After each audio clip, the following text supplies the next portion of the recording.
The lights are glaring. I find it difficult to. Can you please switch off those lights? I don't know. What do you mean? Thank you. Today I have been asked to speak about the legal framework for system change. And of course we all know that what you just saw on the screen here is not system change. We are talking of the legal framework for system change. Now, I personally have doubt about whether it's possible to bring legal framework for system change in the context of what we are now experiencing in this country. There are three main political parties. My view is that unless there is agreement between those parties, this won't work. I can only remind you of the system change that we had in the year 1972, how difficult it was or how easy it was.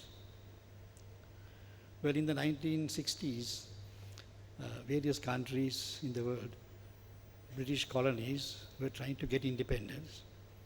And I want to refer to one incident, the case of Southern Rhodesia. The Prime Minister at the time, Ian Smith, declared Unilateral Declaration of Independence, UDI. The British government was not in favor of it. And by a decision of the Privy Council, it was decided that it was an unlawful government that was being run by Ian Smith and his cabinet of ministers in Southern Rhodesia. Today the country is known as Zimbabwe. So we in Sri Lanka in 1972, now this happened in maybe 65 or so. And the Privy Council ruling was given in 1968 that the government was an illegal government. So we had our system change, if I may put it that way, or rather legal framework was changed in the year 1972. That is when we had what we call the autochthonous constitution for Sri Lanka. Fortunately at that time, it went through because most, if not all, political parties agreed with it. I can remember even our Supreme Court judges, they took their oaths under the 1972 Constitution. So everybody agreed with it. But is that going to happen again in this country next, maybe this year or next year? I do not know. Because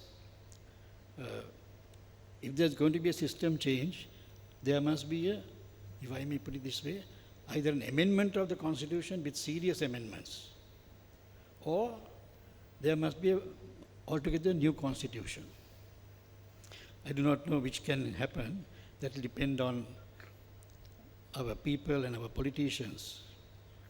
And I've been given a brochure, Legal Framework for System Change. I've just gone through it and I find that these are very good, ideal suggestions. And now, at paragraph 80 of this booklet, I don't know whether you all have got this. Paragraph 80 of the booklet, it says, their Lordship of the Supreme Court have concluded that Gotabaya Rajapaksa, Mahinda Rajapaksa, Basil Rajapaksa, Niwad Cabral, Dr. P.B. Jayasundara, S.R. Artigal and Dr. W.D. Lakshman have by their actions and inaction have caused a loss to the government of Sri Lanka by so much rupees, million rupees, and so on and so forth. Now this decision was given, it's in English language, but most of the people in this country may not be able to understand this. So it's up to those interested to have this publicized. I feel that it should be publicized in the Sinhala and Tamil languages. And if I may give the background of the system change that took place in 1972, the 1970 general election brought in, by a very large majority, the government headed by the then Prime Minister, Mrs. Sirima Bandaranayake, which was a coalition government. They set up the Constituent Assembly, which met not in Parliament but at the Navarangahala, I think the Royal Primary School. And all political parties, if I am right, all political parties, including Tamil parties, participated in the making of the Constitution at that time.